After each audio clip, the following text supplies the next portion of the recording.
Welcome to the Danny Clinkscale Reasonably Irreverent podcast. Insightful and witty commentary, probing interviews, and detours from the beaten path. Welcome to Kansas City Profiles presented by Easton Roofing. Today, a writer's tale with Mark Stallard, a Kansas City sports writer who has done 13 nonfiction sports books, many of them about the Kansas City Chiefs, the Royals, Kansas State football, Kansas football, and a few about Kansas basketball as well. And, of course, way down on his list of accomplishments is the fact that he is the editor of Leaving Cancer for the Circus, the book I wrote in 2015. But now, maybe his greatest accomplishment, and certainly something he's very proud of, the publishing of his first novel, Rock and Fire, a baseball story, fictionalized, set in the 1960s and the 1930s, in a story of baseball, of racial relations, and a whole lot more. It certainly is a fantastic read and is just out, and you can get it at Amazon and all the places that you get your books. It has been a long road to publish a first novel, and that great story of perseverance and intelligence and talent and everything else from a good friend of mine and somebody who tells a fascinating story of what it takes to publish a novel. Hard work, sweat, tears, and a tremendous amount of willpower as well. It's a great story, and it comes your way next on Kansas City Profiles, presented by Easton Roofing. We're here with Joe Spiker, the CEO and president of Easton Roofing. And Joe, you had a great year in 2019, a record year. 2020 comes, things are moving smoothly along, and then the coronavirus comes. But your company seemed to be very ready, very proactive, and very ready to serve your customers well. Yeah, we adopted social distancing very early before the cities even put out the notices. And we started working from home. We are largely cloud-based as a company, so that transition was easy. Our technicians are wearing masks and gloves, and salespeople are not meeting with homeowners. We're doing everything digitally and doing everything we can to do our part to get over this as quickly as possible. So for any needs that people have right now, what's the best way to get in touch with you? Well, you can always call us, 913-257-5426. But the best way is to go to eastonroofing.com, put your information in, and we'll give you a call. Easton Roofing. Integrity matters. It's time now to get some great assistance on healthcare with Chad Beisel from no-nonsense-healthcareninja.com. And Chad, even your business's name would indicate that you have a real aggressive way and an important way to go after some health insurance for your clients. What I've found out in the industry is just a lot of people are really confused. They don't know what plans are good, what their plans offer, how they cover. And so I've just taken the approach of being really educated on what options are available to clients and showing them all the options that are available and making sure they understand them so they can pick and choose what options are good for them. And one thing that's really important, of course, is access to doctors and hospitals. Absolutely. That's becoming a big issue for a lot of people. Some of the plans out there are going to restrict those clients to where they can and cannot go. So if you live just outside the Kansas City metro, some of the counties outside, you may not be able to go to some of the hospitals up here in the Kansas City area. So making sure that you have a plan that's got doctors and hospitals and places you want to go is really, really important today. Learn more by visiting no-nonsense-healthcareninja.com and let Chad help you. Cinematic Visions has been an affordable solution for professional media production in Kansas City since 2003, offering award-winning video production and creation, as well as a wide array of digital and social media management services. From planning, scripting, filming, editing, and post-production, to delivering your product to a watching world, Cinematic Visions will provide professional and affordable services for you and your business with the necessary return on investment to make it all worthwhile. Cinematic Vision's goal is to unlock the power of storytelling through video and a strong online presence for your company. Beyond the numbers, they want to inspire and evoke your clients to feel and act. Let my friends at Cinematic Visions embed your brand where it belongs, in your customers' minds. You can find them online at cinematicvisions.com or with a quick phone call at 816-600-6300. I'm here with Tim Emerson, the owner of Emerson & Company. And Tim, give us an idea of the range of services that you provide from Emerson & Company. At Emerson & Company, we do credit card processing, payroll services. We do bookkeeping, merchant accounts like point-of-sale systems. What would you say differentiates you from other companies in the field, and what makes you special? I think what makes us unique is that we're a small local business making regional decisions on companies. We create a profile for the business and then put it out to our different vendors in a very competitive environment and tailor those needs to the specific business, which usually ends up in a great fit or great result for the company. And, of course, the idea is to save money, right? Save money, and actually sometimes I'm surprised where actually a solution that may cost a little bit more ultimately does save money, but we're not conditioned to think like that sometimes. Emerson and Company. Check them out at emerson-co.com or call them at 816-360-9092. If you'd like to join these and other great sponsors and market your business to a growing and engaged audience, contact us at danny@dannyclinkscale.com. Look forward to hearing from you. Mark, as noted, full disclosure, you're the editor of my book, Leaving Cancer for the Circus, which you took over for Matt Folks, who wisely decided that a pending project with Dayton Moore was a little more important than mine, and it was a pleasure to both work with Matt for a little while and then work with you. I was pretty stubborn about the fact that the end product was going to be about all me, but you certainly were incredibly helpful and a very talented guy, and it's been a pleasure getting to know you over the years, and it's a real pleasure to have the opportunity to, as we will in a few minutes here, talk about your first novel, Rockin' Fire. Great story and we'll get into that completely, but I wanted to start out and let people learn a little bit more about you and tell everybody where you were raised and maybe where the path towards writing started. Gosh, well, I pretty much grew up all over Kansas. I was born in Topeka. I lived in western Kansas. I lived quite a while in Wichita, and I then ended up going to high school in Omaha, but I always knew I was going to come back and go to the University of Kansas. It kind of took my heart away when I was a kid, and that's where I wanted to go. As far as the writing goes, I kind of I wanted to do novels, and my fiction when I was young wasn't very good. But I still wanted to be a writer. I did some journalism stuff. I took a lot of English classes, and I kind of finally, after doing a little bit of newspaper work and a lot of other things, I had the opportunity to start doing some sports books, and I kind of worked in on that. And I've done some pretty good stuff. I've done some nice stuff on the Chiefs. My KU basketball book I like. It's been, 3 versions? Turned out to be pretty good. Tales from the Jayhawk Locker Room. I'm sure people are familiar with several of your books, and they are repertorial type of books, storytellers, maybe a shade of coffee table book occasionally in them, but there are a lot of them are you drawing out the thoughts of other people. What is it like to try and make a book yours that often is quite a bit about what the other people are going to say? Well, a lot of times I'd like try to put together what kind of angle am I going to go for on this. Sometimes that works, but most of the time, as I get to listen to the guys talk about their experiences, the angle kind of comes out on its own. The KU books that I've done, because a lot of people kind of look at me like I'm crazy.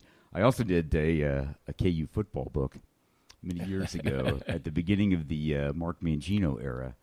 A lot of that had to do with the fact that I was a trainer on the KU football team, and I've always really liked KU football, and I had a lot of really good contacts to do it, and it turned out to be one of my better pieces because for whatever reason, writing about losing brings out better stories than writing about winning. And I got some really good stories about KU's losing football teams. I got some really good ones about their winners, too, and I had the chance to talk to John Hadel and a lot of the other KU football greats. What is it like? You obviously went to KU. You're a KU grad. You're very enthusiastic about the university. You don't have the maybe quite the repertorial distance that I take as far as my fandom is concerned. You are a fan and a good one. What is it like for you? Because you've done books about everything, the Royals and the Chiefs and Otis Taylor and so on and so forth, but you have written a few about Kansas. That must be kind of like a labor of love when you do that. It is. It really is. A lot of things, maybe a lot of people don't realize this. I've also done a book on K-State football. Mm-hmm. A lot of people are like, how did you do that? Well, my publisher asked me to do it, and It's one of my better pieces. I kind of poured myself more into that, maybe even more than the KU book, because I had to learn just a little bit more, although I knew an awful lot about K-State and their football history, especially when you and I were in school. Their football history was very bad, and ours was not anywhere near as bad as it is right now. So, but that was a lot of fun, too, actually, and I got to talk to a lot of the K-State people and put that thing together. It was nice. You're a very talented writer, and people will certainly find that out when they read your novel, and they can tell it from your other books too. But a lot of those books, as I say, maybe are not ones where it's your creative juices flowing that much. It's you compiling things. Is that in any way ever frustrating, or is it rewarding just to bring out a piece that will be so informative for people? You know, when my first really big piece that I did book was the Kansas City Chiefs Encyclopedia.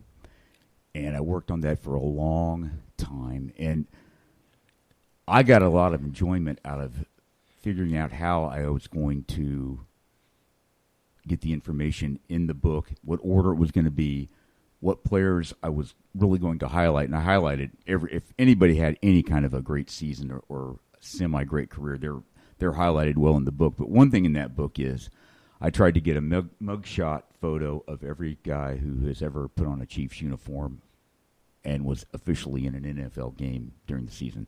So that was a lot of fun. But I highlighted each one of their seasons and their Hall of Fame players and a lot of other things. But that was a lot of fun to do.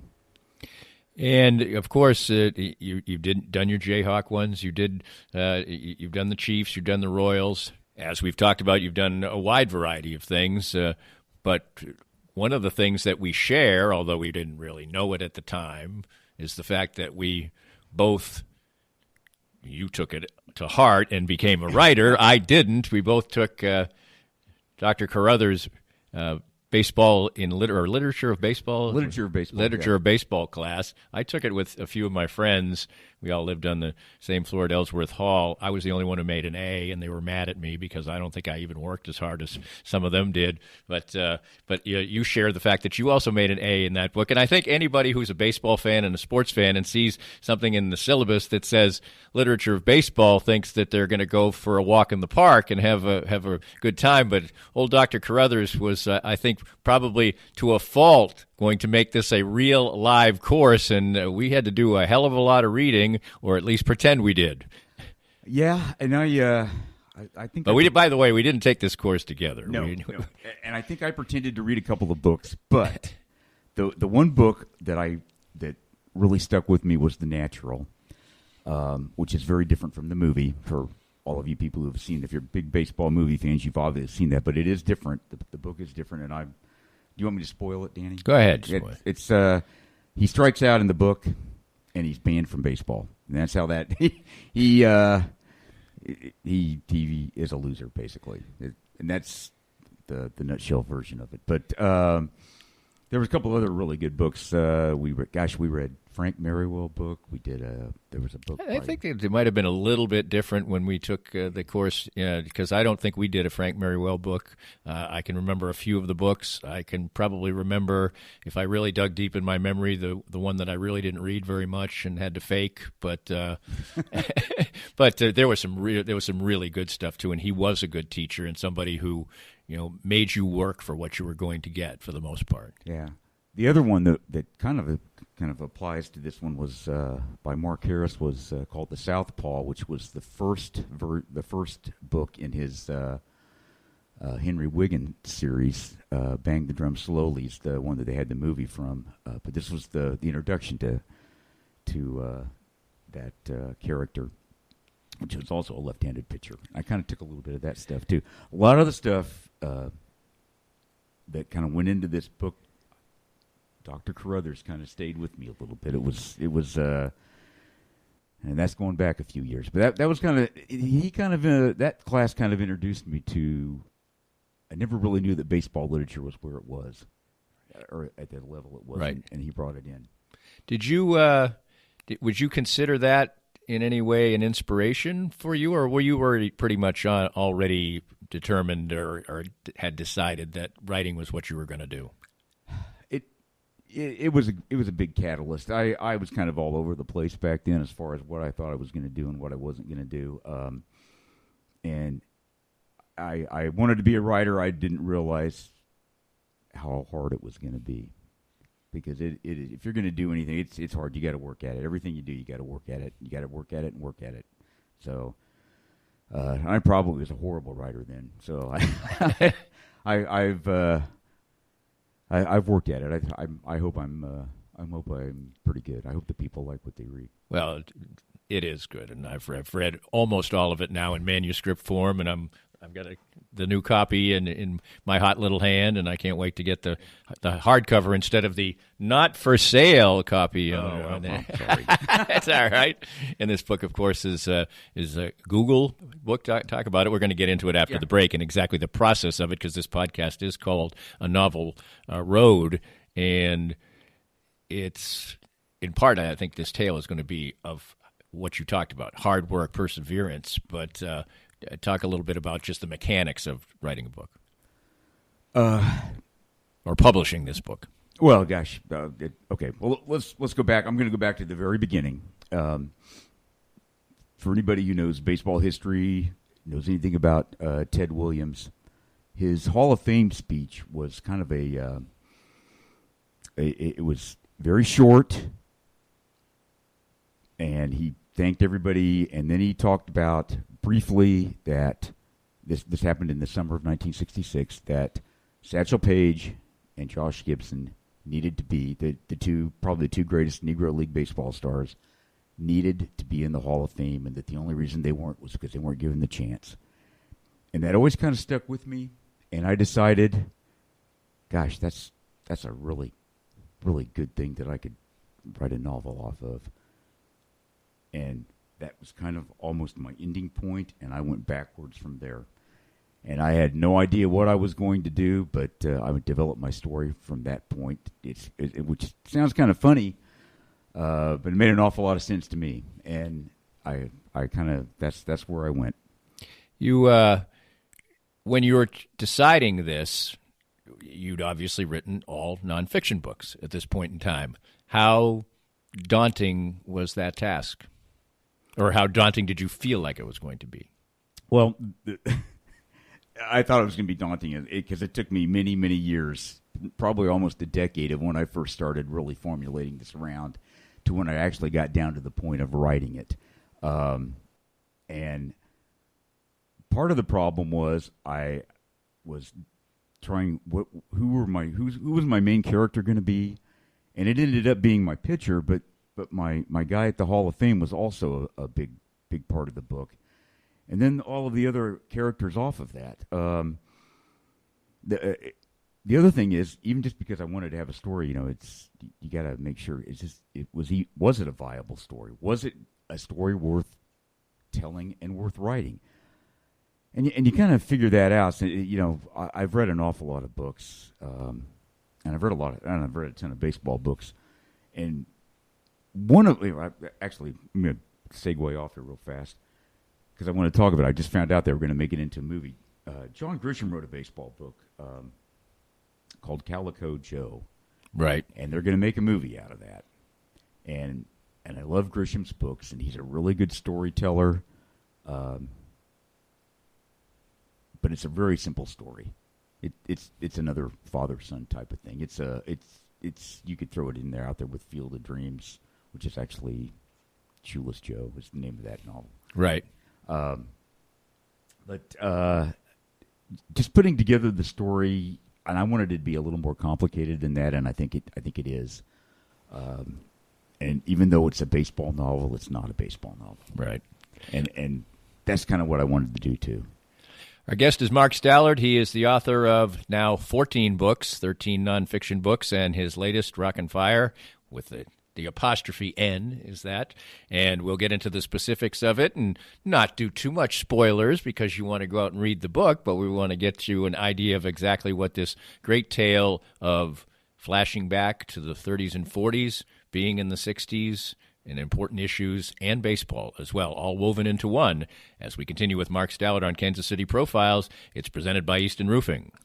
More of Danny's Reasonably Irreverent podcast after this.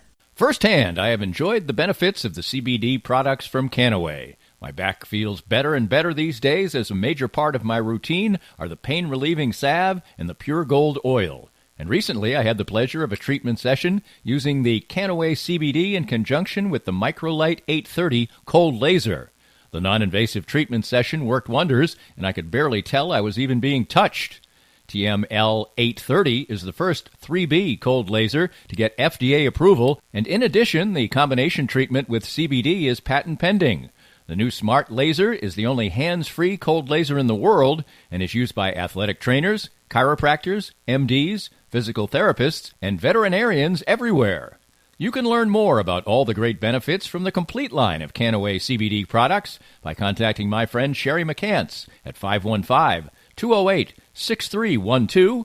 That's 515-208-6312 to get outstanding information about Canaway. Hi, everybody. This is Matt Llewellyn from 23rd Street Brewery in Lawrence. I just want to thank everybody for supporting local restaurants during this time of uncertainty. 23rd Street Brewery is now open until this pandemic is over. And right now, more than anything, local restaurants need your help and support. Come on out and see us. 23rd Street Brewery is open now from 11:30 till 9 o'clock for dine-in and carry-out. Whatever we can do to help you out, maybe with your catering needs, too. I appreciate all the support, and thank you for continuing to shop local. Most of us have experienced auto accidents, and it's no fun. And even less fun is trying to work on the insurance aspects afterwards and getting full value after an auto accident. I'm here with David Cowan from WreckExpert.com. And David, you have an unusual and important niche for people after an auto accident. We have a passion to teach car wreck clients what they deserve. Getting your car repaired only fixes the damage and the paint. Getting paid for your car's loss in value is called diminished value. Chances are you've never heard of this before because most people aren't looking out for you. We help people collect thousands to tens of thousands of dollars for their car's loss in value after the wreck. And if somebody wants to come to you for that, what's the original assessment cost them? We offer a free review of any insurance claim to see how we can help. You can't beat that. Great expertise and assistance in getting full value after an auto accident from David Cowan. Visit WreckExpert.com and learn more. It's time to visit once again with Dr. Brad Woodle of Advanced Sports and Family Chiropractic and Acupuncture. And Dr. Brad, your group has reached a significant milestone in receiving a prestigious award. Danny, we've been honored for the 10th year in a row to receive the 5-Star Service Award from Integrity Doctors. And what this means is that all of our offices throughout Kansas City have made sure to give people excellent chiropractic and acupuncture care, be on time, and do a very complete and thorough job, and have great responses back from patients. I know firsthand because I was just treated, for instance, today by you. You have a wide range of fantastic services. Absolutely. Chiropractic, acupuncture, physiotherapies, rehab, anything that you need to keep you well in bones, muscles, joints, and nerves. And I can't say how much it's benefited me in the time I've coming here, upwards of 2 years. My back has improved 100%. And you can have that same kind of treatment too. For more information and your chance for a healthier way of life, visit asfca.com/Danny today. If you'd like to join these and other great sponsors and market your business to a growing and engaged audience, contact us at Danny@DannyKlinkscale.com. Look forward to hearing from you. We're here with Mark Stallard. He is the author of Rock and Fire. It's just out, and we'll get into how you can access the book in all the usual fashions. But just give me an idea of the original kernel of the story and what it ended up becoming. The original kernel of the story was a guy who works at the Hall of Fame gets a letter from a young woman who's trying to find an old ball player. And she has contacted a couple of newspapers and some other things, and nobody knows where this old ball player could possibly be. And someone said, hey, why don't you write a letter to the Hall of Fame? And that's what she did. And that's the start of the story. Now, this she believes that this man is her father, correct? That is right.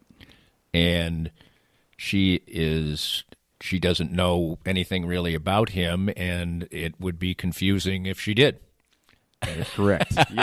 Yes. So give us a little more of synopsis of the story without giving away too much.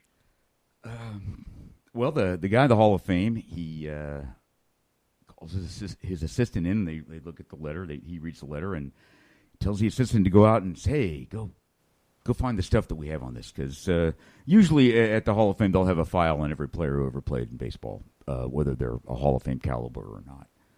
And so the guy comes back, and the player's name is Ray Kavanaugh. He comes back, he's got some stuff on him, and pulls it out. And the Hall of Fame, this is all in the first chapter. And the Hall of Fame guy, his name is Frank Aldridge. So Frank pulls out an article from 1933, and it's Ray Kavanaugh as a minor league pitcher. And he starts reading it, and after that, first chapter ends. We go into the second chapter, and the second chapter is in 1933. Let me go backwards.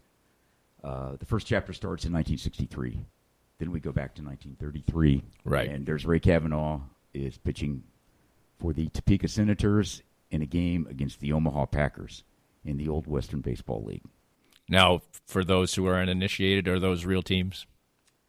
Yes. They were real. They were real teams, and as I say, everything in the book is fiction, even if it was real. I have fictionalized even if it was real, it's still fiction, because obviously this game never happened, and right, and even the paper clipping was from the Omaha Bee, which was a real newspaper, as right, silly as that sounds, but and I pulled that too. But the Topeka Senators were a real team, and they did play in the Western League. I don't think they were called that, or they might not have had a franchise in 1933. A lot of those changed. But the Western League had teams from Omaha, Topeka, Des Moines, I think Wichita, maybe Joplin. Right. So it was a nice little league.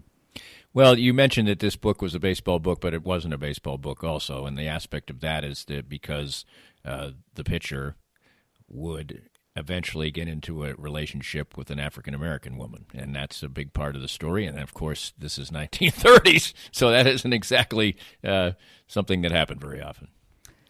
Yeah, and it one of the things was, as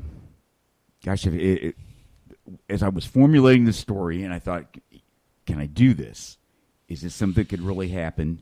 And I figured out how I could make it happen. And I didn't go into the details, but he had a teammate on his Topeka ball club who liked jazz. And so when they traveled around the Western League, they would hit the jazz clubs, which were always African American. Right. And that was his assimilation into that area of he'd go in there and see all of the jazz greats, and they played everywhere. So they played all over the country in all of the clubs, even in the smaller cities, like the Western. And I did my research on that, and most of the club names that you see in here were real clubs. Right. Even though they're fictionalized. And that's, as you find out more and more in the book, my pitcher, Ray Kavanaugh, should probably be about as bad of a racist as you could possibly be, but he's not, and this is why. And this is how I thought that the music's a big part of this book too, and I'm pretty proud of that. I was able to make that way for him to move past this. Well, it sounds like, this obviously is something that you didn't want to be a simple story, like you say, the Calico Joe is. And obviously it's not, and it isn't. But what was it? Was it the Ted Williams speech? What was it that made you want to explore the issue of race as far as it being a central theme of this book? It's just something I kind of landed on. It wasn't anything that I actually set out to do. But then once I can do this.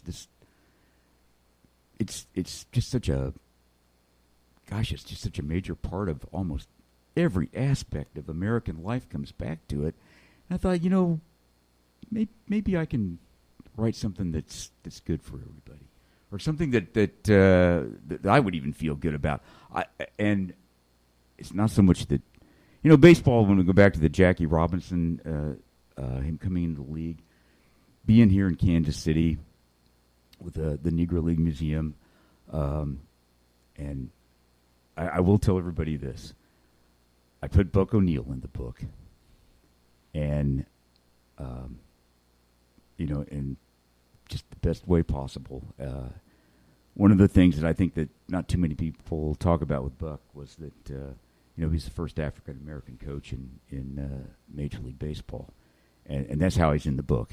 And I think that was such a tremendous accomplishment on his part, even though the Cubs didn't really do it the right way. They still kind of pushed him down a little bit. But I thought that was tremendous. That of everybody who could have been the first African-American coach, it was Buck. And I just think that was a great accomplishment. One of the many great accomplishments of his baseball career. I've been around you during the entire process of this. Well, not the entire, because you said it was 10 years from its germination, but we started working together basically a little over 5 years ago. I'll get into that just a touch for fun. But now that you've gone in this long road, and the book has taken many permutations along the way and been rewritten and reconfigured and everything else, when you were getting towards the point where you were going to really, really conclude, what was your feeling of satisfaction? What was your feeling of nervousness? What was your feeling of accomplishment? Well, one thing I was really nervous of was, gosh, what if this isn't a story? And what if my writing is just awful? And what if this is just totally unbelievable? I've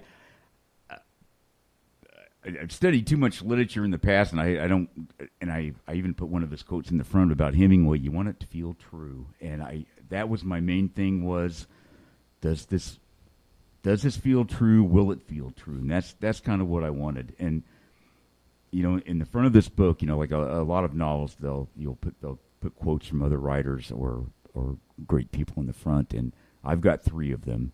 And I've got one from James Baldwin. I've got one from Victor Hugo, but the one that I put from Hemingway is my favorite one, which is baseball is a game for louts. And I just thought that was it kind of fit in a lot of different aspects of this book. And the Baldwin quote fits, and the Victor Hugo quote really fits for where the book goes and the journey that it takes the reader on. And not finally, because we're not quite done. Yeah. You're not quite done with me yet. How many would you say, and we're certainly going to say what it is, how many different ways did you think of ending the book? 6. Well,